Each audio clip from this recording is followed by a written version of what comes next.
Oh, hi. Hi. What a coincidence. Nice to see you here in this lovely city park. Welcome to our bench. There's a piece missing in the bench, but it's still public space. Welcome everyone to another episode of the Good Place podcast episode. And today I'm in Barcelona. wow, all the way. I could say the podcast makes me travel, but not yet, but every time I'm somewhere, I cannot leave out the opportunity to, record an episode. Have a good conversation. Yeah. And who's sitting next to me? My name is Anna OJ. I'm originally from the United States, and I've been living for the last 20 years here in Barcelona, Spain. 20 years. And we're both collaborating on a project, a very exciting one. Won't be revealing anything at this stage. Zip it. We're not going to talk about it. But, while I'm here, while we're working together, I'm like, would you be interested talking to me about place, about life? And you said yes. 100%. 100%. Why is that? Because human connection is the pulse of life, really. We can live really siloed, and there's a beautiful saying in Spanish, "mirando el ombligo," which is looking at our own belly buttons. And a lot of people, myself included, can spend a lot of time there. And really, the juice of life, the spice of life, what makes it worth living are these moments of shared connection. Beautiful. Shared connection on two separate chairs. Well, there's a bench over there, but it was full sun, so we opted for the shady And spot. me, Dutchie, still need some more time to really adjust to the lovely weather around here, and I'm not complaining. I love it. Anna, 20 years in Barcelona. Don't tell me you just moved here because of the weather. Where did you move from, and what brought you to Barcelona? You can hold it. So I always say a plane brought me to Barcelona. Ha ha. Um, and sorry to disappoint you, but in large part, it was the weather because I grew up in Seattle, which, if any of you know, is called the rainy city. So the weather did have something to do with it, but I was at a moment where I had really reached kind of the pinnacle of my career at 25. My career at that point, working as an optician, and life could have continued, but I had kind of flatlined, and so I knew that there was something more. And so I was either going to be a National Geographic photographer and buy a really amazing camera, or buy a plane ticket to Europe and a backpack and a ton of guidebooks. And I chose the second option. So, hopped on a plane and went to a couple countries first. But when I arrived to Barcelona, really what made me stay was just the sense of freedom that I felt here. The culture of the people,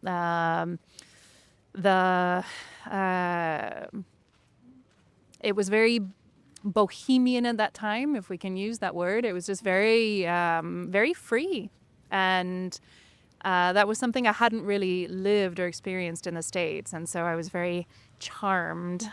And here I am 20 years later. And did you start being an optician here, or what did you decided to do in Barcelona? So I had a very roundabout way of getting to where I am.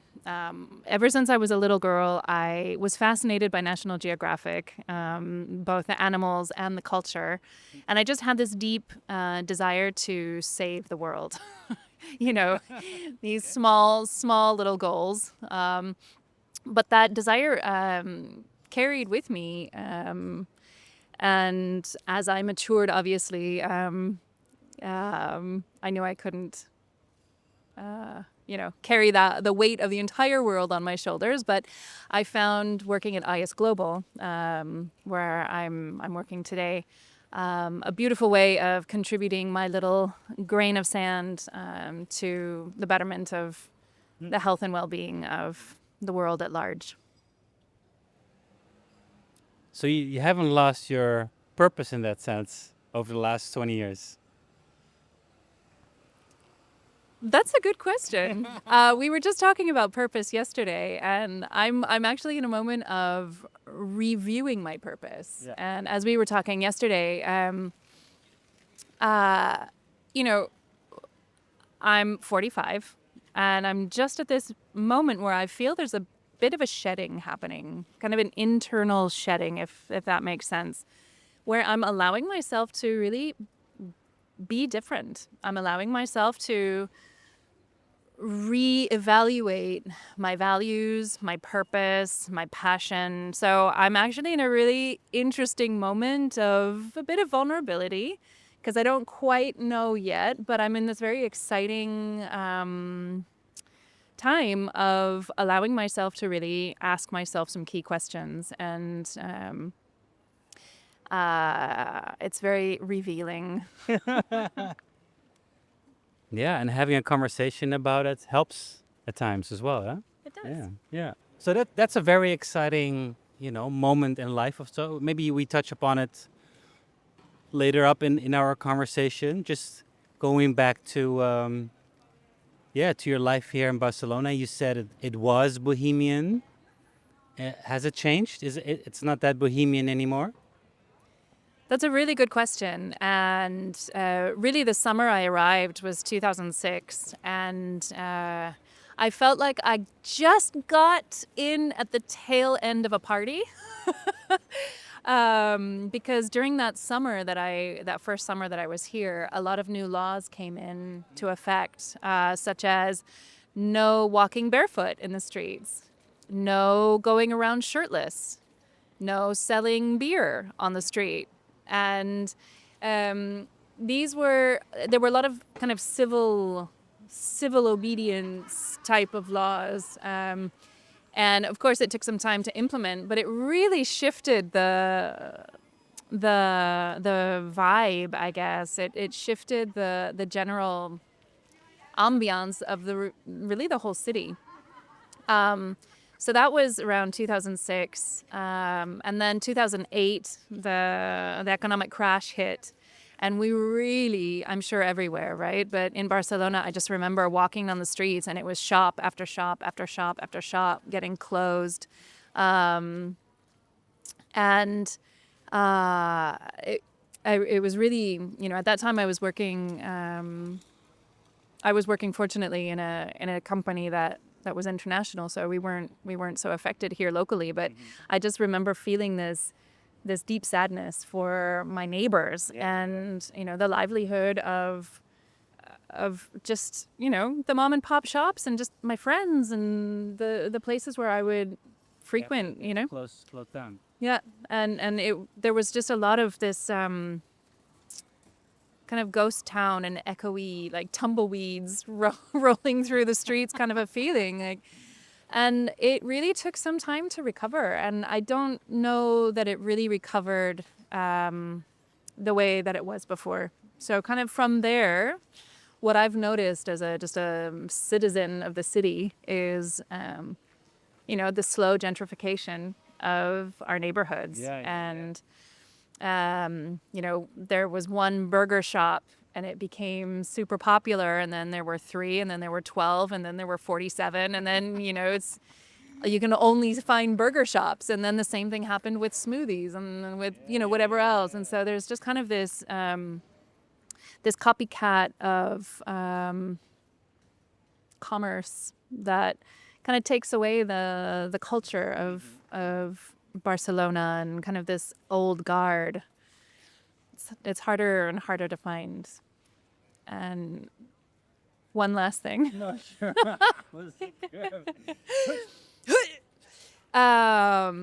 Poblano Yeah. is a neighborhood that used to be super industrial, and it was a ghost town for many, many years. But we were just talking about this earlier, that it's become kind of an innovation center internationally recognized innovation community, and the architecture has been quite innovative in terms of creating these superillas, or these super blocks where they've blocked off some streets to create more community spaces. And they're like where we're sitting now. We're on one now, right? Yeah, we are in one now. There's no through traffic. So this used to be just a straight shot. Cars would have been going through, but now you can see that's it's just a closed off plaza. So Poblenou is one neighborhood that has had a real not just a facelift, but really a deep soul change. It's gone from being quite a ghost town, industrial, no man's land, to now being a very up and coming place, which is also just innovative, using really smart design, community centered design, and beautiful architecture as well. Yeah. Okay. I lost my thread, but that's okay. You asked me if Barcelona has changed. Yeah, so I mean, it has changed in many ways then, and but I think the problem you're acknowledging here about how city centers change is also something you see in many capitals in Europe, for example. Nutella shops take over, a lot of tourism. Here in Barcelona as well, the whole protest against Airbnb and housing, which is a real issue. So I think it's actually a shame that it's gone too far. But it seems that especially governments and everything are doing things about it, or finally making a decision like, hey, we hear you, it's not possible. Airbnb, everything that's illegal is going to be cut out, and so on, which I think, of course, is a process. Same as this, beautiful. I get super excited about more pedestrian, less cars, and all that stuff. So, yeah, good stuff. Next January 2026, they're passing a law where, because I'm about to buy a car, so I'm totally clued into this. They're passing a law where a lot of automobiles who have the B environmental sticker can no longer circulate in Barcelona. And that's going to be, I think during 8 a.m. and 10 p.m. or some large time frame during the day. So that's going to also be a big impact. They're adopting environmental strategies for keeping down the air pollution and yeah. Getting back to you, Anna, you did decide to go and live in a mountain instead of leaving the city center. Tell us more about that. Which mountain are you referring to? To be you're just behind the mountain. I have a secret story. If you want a more interesting story. Yeah, sure. But if you're going to share it now, it's not so secret anymore. I lived on the top of a mountain for 2 months, alone. Oh, really? With no tent. Here? No. Oh. In Sardinia. Oh, really? Yeah. So that's really my mountain story. Okay. But, and that was incredible, but... 2 months on a mountain. 2 months. Sardinia. Alone, yeah. Okay. It's just a sleeping bag. Okay. Yeah. No supermarkets. There was about an hour away. You did go there. I went once a week to pick up some supplies. And you schlepped all the groceries back to the top of the mountain. Yeah, that was my. That was a really wonderful experiment that had a 3-part purpose. So I wanted to face the fear of being alone in nature. I wanted to learn what it meant to live with the minimal essential. So what is survival? What is need, really, in terms of both my physical sustenance, but also in terms of human relationship, really stripping back everything to really get to the real physical experience of what is human survival, you know? And the third point was I wanted to learn how to be and not do. And that third one I didn't quite manage because there's always something to do. There was always something to distract myself from. But I later went to India and I did a meditation retreat and I did learn that one. You really challenged yourself. Yeah. Yeah, it was challenging, but I learned that the less you need, the more free you are. So I actually really came out of that experience the lightest I've ever been. The lightest. Physically and spiritually, we could say, because it was tough to live on the mountain. So yeah, I was strong, but it was the lightest in terms of, not having things or obligations or, projected needs weighing me down. I was really very free to be connected with the essential.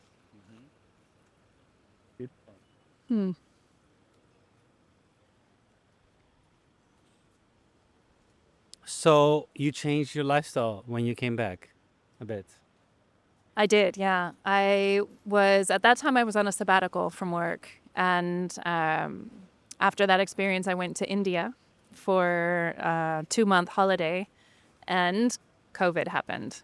So I actually ended up staying in India for 2 years instead of 2 months. And that was a deeper level of, of personal challenge and again, I lived in the jungle by myself for about 1.5 years, and I even got into a deeper level of connection with nature, because there it's a whole other level. Snakes and all sorts of things that you need to keep an eye out for, but also just learn how to connect to nature from a very different way to flow with nature. Yeah. And then I came back to Barcelona and I moved to the mountain. You needed more nature. I needed more nature. Now, I was in Barcelona for another couple of years. And then, just a few months, 6 months ago or so, I moved just outside of Barcelona to the green bits. And I live in a wooden cabin. I know. It's really nice. Yeah. You still have to walk for an hour to get groceries? It's a very romantic setup, but I am just 2 minutes from the train station. I'm 2 minutes from the grocery store. So, yeah, it's less romantic than a mountaintop. It's like the same, but then with the convenience of accessibility. What would you say from that experience is something you still do today? That is a great question. I think that experience just shifted forever my connection with nature. The appreciation of learning to live with nature, both physical nature and the cycles of nature. So learning to live with the sunrise and the sunset, learning to live with the storms and the change in weather. This is something that kind of got under my skin, if you will. There's a kind of communication, maybe a more deeper or wider perception of life in all of its forms. And I learned that first on the mountain and then again in India also. And so I'm really grateful to be living where I am now, which is surrounded by nature, but also super close to Barcelona. It's very convenient. I'm just a 20-minute train ride to work in the morning. Yeah. Nice. Seems like you found the right balance between, city life, action, and nature. And what we talked about, like, and when you need and want to go to a concert, you go and you appreciate it. Perhaps even more than you go to a concert every week. So I got dressed up last weekend to go see my friends sing in a concert in one of the most beautiful concert halls, they say in the world, but definitely here in Barcelona. And yeah, it was nice. I mean, it was a little bit of an effort, and so I appreciated it. Yeah. I appreciated it for sure. Thanks for sharing the context. Yeah, Yeah. that's good. No, yeah, because we do love the city life, or at least I do very much love the city life because of those kind of things. Because that's also connection. The culture brings people together, different perspectives. There's the thing, like I know people that went and go and live on the mountain. Then huh?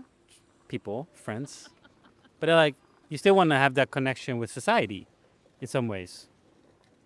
Especially when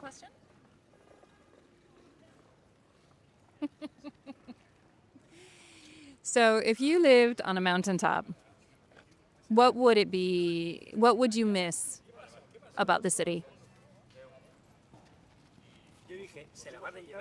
yeah, I do think that kind of stillness would I would get super restless by the stillness of things. And maybe that's because you're wired in such a way that I can really enjoy noise and people and activity, and I see cyclists and for me that's life. And if I'm on a mountain and there's also, sure, there are birds but yeah, I don't know, like seeing fellow people walk around feels like there's life around, there's energy. And I go really well on that energy. And I do have to admit, I did change from a very busy city like Amsterdam to a lesser busy city like The Hague. But the first years, like when I walk the dog at 8 p.m., I'm like, where's everyone? you know, There's one. there's a dog. Hey, doggy. Hello. Oh, he wants to be on camera. So, I really have to get used to it. I'm sure it will take time and then you get used to that fact.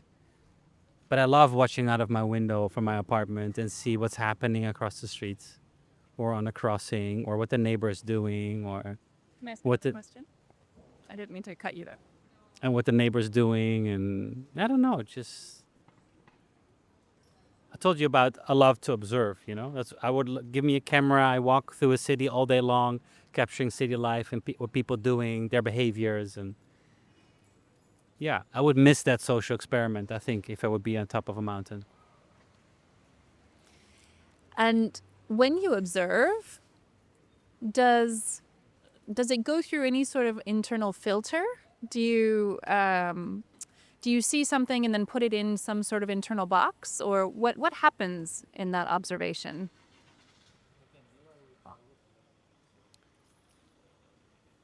That's a very good question.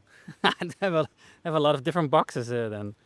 No, I think it's somehow you learn from it. I try to not to judge too much, like switch that off because it's easy to judge. Like, hey, I could say those are weird pants you're wearing, or could make me smile. But it says also something about, yeah, some people don't care. They just mind their own business, and that's okay. I also get annoyed by behavior. Like, if I see then people only really care about themselves, like whether it's in traffic or not paying attention to what's happening around them, then you're like, yeah. But I also can appreciate people's behavior in a positive way. So I try to, let's put it this way, same as doing this podcast, for me is not only a social experiment of getting to know different perspectives, it's also trying to make me hopeful about society and not be just watching media, say on a mountain, not saying you do, but I could envision, and just see the world pass by. No, if I want to change something in this world in a positive way, then I need to be part of the action and not be somewhere remote. You won't find me on an island or something, you know. Yeah, you can still change the world from an island. Don't get me wrong, but in what I want to do, it's not there. I really love the passion that you have for people, and really, I'm feeling this sense of community that is just it's innate within you, and that's really nice. And just listening to you, I'm quite happy because I feel this conversation is helping me hone in on purpose, what we spoke about at the very beginning. You know, the fact that I'm in this internal process, and really what has been true always for me, and it's kind of coming up again listening to you, is this beauty that we all hold. You know, there is something that connects us all, and really my experience in nature is what got me, I guess it opened my eyes to seeing this pulse of life that exists in all of nature, you know, this pulse of life that is in a bird, in a tree. Um, each human being has this pulse of life, and that's where we are all connected. We are all the same. There is that intrinsic good and beauty in all of us. And that really is a passion. That really is a motivation, because so often we can either feel isolated, feel alone, feel like we don't fit in, feel like there's something wrong with us. And it can be hard to find our community. But I guess something that's moved me always has been to somehow just reflect that spark of life that is unique to everyone, but it's also that thing that makes us all the same. Yeah. Sounds like a title for a new project, The Pulse of Life. I like it. It's mine, don't take it.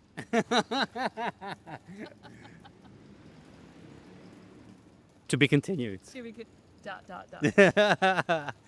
No, but I think that's, you know,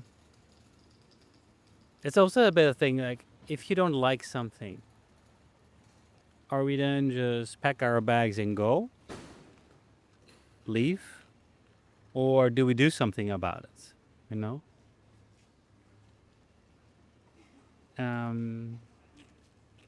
I could say my street is a boring street and I don't know anyone, and they're all egocentric and individualistic and so on. Okay? But you don't know that. It's just an assumption. Last summer, I hosted our first street party since like 5 years. And suddenly everybody loved it. And it feels like they were all your new friends and your best friends. And there's a lot of things going on, and people were super grateful. And I'm like, okay, you know. Who started the street party? Well, I mean, it's like three couples who live in the street, including us. And it was the first time ever since 5 or 6 years that it happened. So we, you know, we brought it back, and you know, just it's also the thing that you need to start communicating with your streets. You're like, oh, there's a WhatsApp group. Okay, not everyone is in there. Okay, we have to go flyer again, and then you put flyers to people's mailboxes. It's like, okay, wow, it's like back to basics, you know. And yeah, but then through something like that, you create a bit of, again, cohesion, and you get to know people's story. And when we know more about a place or about each other, you start to respect it. Yeah. Yeah. So I think that's, you know, when the mission is to create more collectivity in a particular street or neighborhood or city, then yeah, you should be part of it, I think. I love how you say when you know more about someone or something or some place, you know, you lose the fear of it, right? And you can start to feel the sense of belonging. It's not anything foreign, where I also recently moved to the mountain. And at first it's like, wow, okay, new place, new community, new neighbors, and I've just been blown away. There's a huge sense of community out there. They have every Wednesday is live music so there are, I think, 2 bars and 1 restaurant, basically. It's really tiny. And every Wednesday there is live music in one, and every Friday there is kind of a resident music night where just the local neighbors, sign up for the thing, and then Nice. they go, and it's a really tiny restaurant. And so it's usually standing room only, and you're kind of like, shoved in there with your neighbors, and it's always the same kind of people. And so Social connection. it feels like you're in a big living room, with all your neighbors, and supporting the art of the people that live nearby. It's really lovely. So I guess I was fortunate to be kind of invited into a well-knit community. But I just wanted to say a quote that when you were talking about the street party, you could live on what seems like a boring street, and what are you going to do? Pack your bags. The quote it's from, I believe his name is Michael Beckwith. Sorry, I might be butchering that. But he says, the pain pushes until the vision pulls. And I just really love that, It's you can feel like you're kind of running away from something and, constantly looking for something better until you decide to take agency and say, what is it that I actually really want? In my seemingly boring street, what would I like to have happen? I would love to see my neighbors get together, and I would love to know my neighbors. Okay, so what can we do? Let's do a block party. Let's send out flyers so we can create a WhatsApp group. So then you're drawn by this pulse of wanting to do something rather than being pushed by uncomfortableness. Beautiful. I think I'm gonna nick that quote. Yeah, it's a good one. I'll look for the actual Yeah. name. Yeah. Same as we also Beckwith. have a good place program where we help people on an individual level to find their good place. All right. I think it's that same energy. It's the pain pushes until the vision pulls. Is that you need that clarity, you need that vision, you need that dot on the horizon. Like, oh, this is where I need to be heading, to get you out of a situation which feels uncomfortable or you don't like, and so on. So yeah, it's spot on. It's a very nice way to describe each situation. I always tend to say something that balance between your personal situation and place, where they overlap, is your good place. But where it overlaps is where vision starts to pull and pain stops to push. Yeah. That's also that kind of overlap. Very interesting. Think about that. If I'm in my place. Yeah. No, exactly. I mean, are you in that overlap? Is it pushing or is it pulling? Yeah. I'm not ready to answer that question yet. I'm gonna sit with it for a bit. Yeah, I'm close. you're close though. Not quite there. That's okay. That's okay. No, I think that's I'm gonna save that for our second episode, the sequel. Yeah, yeah. But still, Barcelona feels like your good place. Are you in a good place, Anna? I feel very put on the spot with that question. What I say to people generally is that Barcelona is a wonderful place to live for a lot of reasons. And the quality of life in Barcelona is just really high, just by the nature, the culture, the openness of the city. It's international. It's relatively safe, and it has a national health system, and it is a really wonderful place to live. There are a lot of social programs, and you can really find a lot of different niches. I personally feel I'm moving away from city life. And so I moved out into the mountains, and I still don't feel like it's quite far enough into nature. So, as I mentioned earlier, I'm buying a car, and that's going to help me explore a bit further afield. So, sorry to disappoint the good place city dwellers, but No, no, no, no. Your quote is, "Where the city pushes, nature pulls." exactly. I'm a barefoot mountain goat, so I'm looking for something a bit more further afield. So where is the car bringing you then? You're gonna buy a car. So where are you gonna drive to? That's a great question. Everywhere. No, I've been driving for 30 years, but I've been living 20 of those years in Barcelona, and I've never needed a car because, again, the public transport is phenomenal. I use my bike, not so much anymore, but I used my bike for about 10 years. I never used public transport because it's just very easy to get anywhere you need to go on a bike. And so this is a big step, which is really quite significant. It kind of means I'm leaving the city, because if you're a city dweller, you really don't need one. But so where is the car going to take me? Really,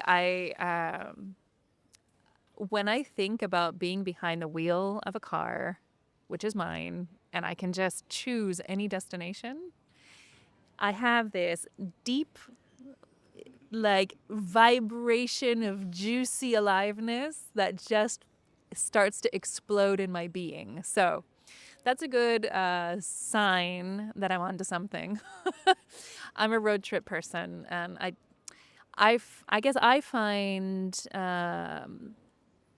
when I get out of my habitual routine, I become very open. And so I live as if I'm, I was going to say on holiday, but I don't know if that's really what I mean to say. It's just that when I go to a new place, I guess I'm out of my filter of, my normalcy, my autopilot. It takes me out of autopilot. Maybe that's the thing. And so I face people and places and things and experiences with such a freshness and an aliveness and a newness. And I will say I am looking for my community. I'm excited about now having the possibility of going to see other people who are doing amazing projects in nature, regeneration, restorative projects in nature, rewilding projects. I'm a huge fan of rewilding, both human and nature rewilding. Yeah. And so, I'll be starting some research around what communities are out there, what projects are out there, and going to meet them. I want to say the car is gonna bring you to your tribe Yeah, of people. I Huh? think so. That makes it makes it even more probably that's the reason why it makes it so exciting, Have a car, go places, explore, discover. Yeah, Yeah, very cool. feel it. I can feel it. I can also see it. I don't feel it, but I can see it. Like you're radiating. We're talking about this next step, this next chapter. Yeah. There's also a freedom. There's also a freedom with having the car, and we spoke about my experience in nature, scaling back to the minimal essential, and really the sense of freedom that brings. I also feel that sense of freedom with having mobility to just go and explore. Go send a postcard, okay? Wherever you are. I will. You should start a YouTube channel. Will it be called The Pulse of Life? Yeah, you already claimed it, so probably.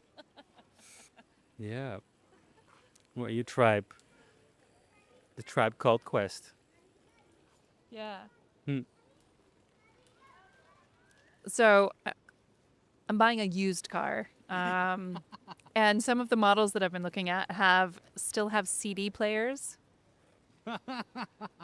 Speaking of Tribe Called Quest, right? So I'm like, oh my gosh, do I get to use my big box of CDs that I haven't known what to do with? Isn't that exciting? In fact, I was just looking at it the other day thinking, how long am I going to hang on to this? You know, it's just my memories basically, you know? But I might actually get to dust off those old CDs, which is exciting. You're gonna put it in your car, not in your apartment. So it's all in your car to be used. Yeah. Very cool. Yeah. Dear Anna, we're coming to the end of the show. I know we could talk for hours, but I think we touched upon some very interesting things, you know? The belly button, the pain, the vision, Yeah. what keeps us in the city, what keeps us on a mountain, what makes us go and explore. What unites us all? What Yeah. what connects us all? Yeah. Nature. Hmm.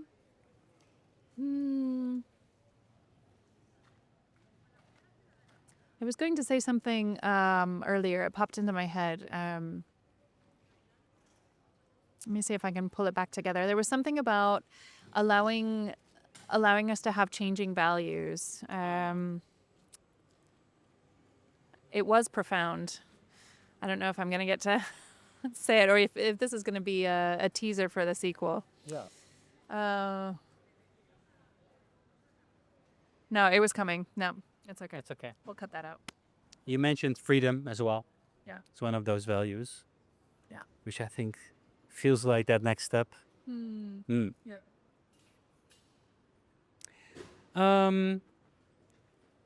For everyone who is in between the pain and the vision, you've done some courageous things in your life.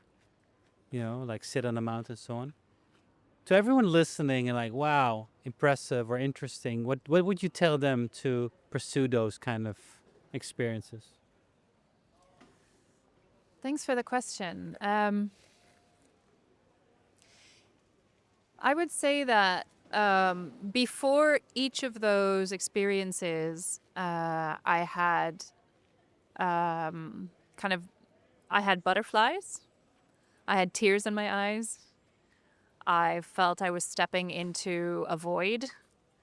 Those type of really life-altering decisions are not easy to make. I chose to take a sabbatical when my career was really at a really exciting point, actually. It was one of the hardest decisions I made, but I also felt a deep need to really reconnect with myself and ask myself some really important questions, you know, and it's the who am I questions. A little backstory, just briefly on the sabbatical was, I just had this moment of clarity where I realized I am not my job. I realized I had been identifying with my career, but I am so much more than that.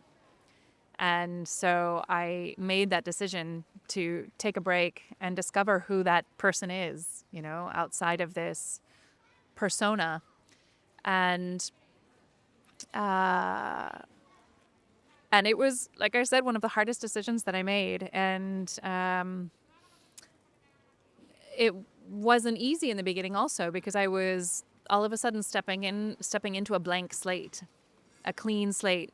I could be anyone that I decided to be. And that's pretty overwhelming. So I guess my advice would be have courage, that you have what it takes. You have all of the answers within you already. Sometimes it's helpful to change our environment or change our habits to get to a quiet place to where we can really listen to the wisdom that we have inside. My journey took me to a mountaintop where I needed to be for 2 months. and it was incredible. It was a life-changing experience. Not everyone is going to need to do that same experience, but it really gave me a lot of gifts in terms of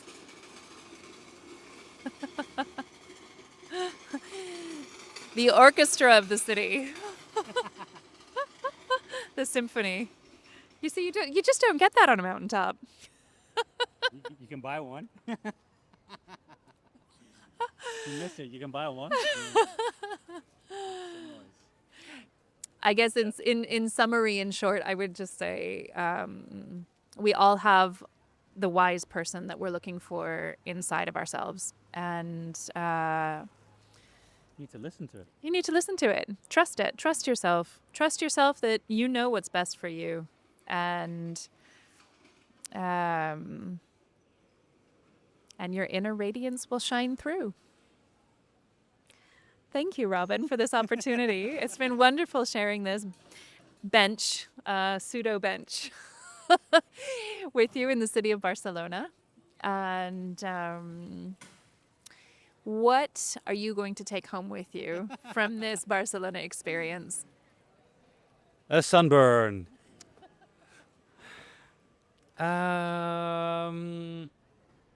Well, I mean, I think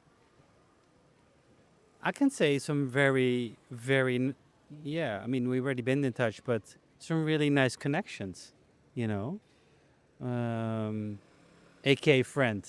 So, yeah, it's been. We're not finished with what we need to do, like project wise, but Stay tuned. stay tuned on that. But yeah, We'll link below. it's nice. It's always nice to connect more to a city or to a place when you know specific people, and yeah, happy to take that home with.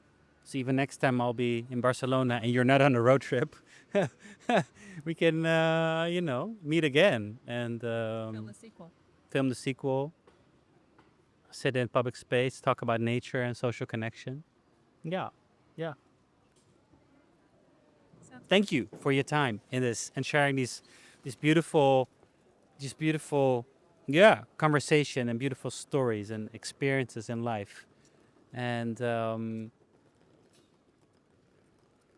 yeah, take the time. I hope you find the car that you look for, and then you can doze off.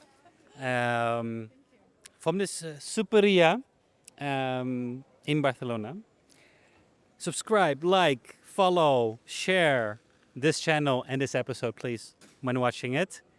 It helps us grow and spread the word and touch more people through our human stories that we share on the bench. I'm looking forward to our next one on the bench somewhere near you. I don't know where I'll be, which city. Let's see. Let's make it keep that to a surprise. I think it's time for a drink or two. Thank you, Anna. Thank you, everyone. Have a nice day. Bye-bye.